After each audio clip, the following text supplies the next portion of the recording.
Widespread attacks on Hezbollah communication devices in Lebanon this week have turned the spotlight on Israel's secretive Unit 8200. On Tuesday, Hezbollah pagers detonated across the country simultaneously when a coded message was sent to them.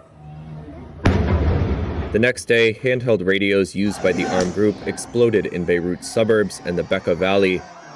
The combined attacks killed at least 37 people and wounded over 3,000 more.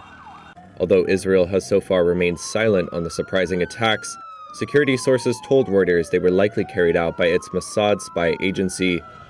However, one Western security source said that a secretive cyber intelligence unit that is not part of the Mossad was also involved in planning the operation, which the source said was over a year in the making.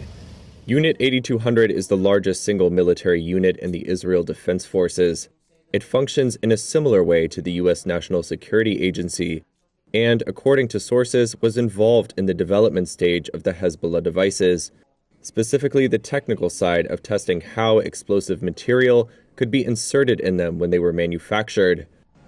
Although the IDF rarely comments on 8200's activities, in 2018 it said the unit's operations ran from intelligence gathering and cyber defense to, quote, technological attacks and strikes. Reuters on Wednesday interviewed Kobi Samborsky, a former member of the unit. Samborsky said he had no knowledge that Unit 8200 was involved in the attacks in Lebanon, but said the sophisticated operation seemed like the sort of projects that drive its members. So of course I don't know anything about it, and even if I knew, I could not say anything. But to me, that's a great example of a can-do attitude. You know, if you think of, if someone would have told you yesterday or a day before this event that something like this could have happened, you would say, yeah, I don't think it's possible. It looks like something from a science fiction movie. I think those are exactly the kind of challenges that make such young people excited, and I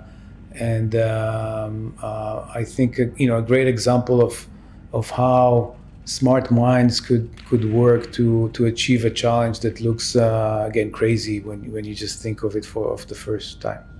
Samborsky also says a hallmark of the unit is its high turnover of young, hand-picked recruits replacing veterans. People get to the unit mostly at the age of 18, which is of course very young. They have zero experience. Innovation is almost an integral part of the culture, and it's very exciting, specifically in our day and time where things are moving so dramatically. So whatever the organization learned to do, after a few years, you want to rotate it and you want to learn new stuff. So with this flow of new and very talented, very young and talented people, you get this almost automatically. Some graduates of Unit 8200 have gone on to build Israel's private tech sector and some of its biggest companies. Samborsky himself is now a managing partner at an early-stage fund investing in cybersecurity and artificial intelligence. Unit 8200 also handles signals intelligence and effectively functions as Israel's early warning system. As such, it shouldered some of the blame for failing to detect Hamas's October 7th assault on southern Israel. Last week, the unit's commander said he was stepping down. In his resignation letter, carried by Israeli media, he said he hadn't fulfilled his mission.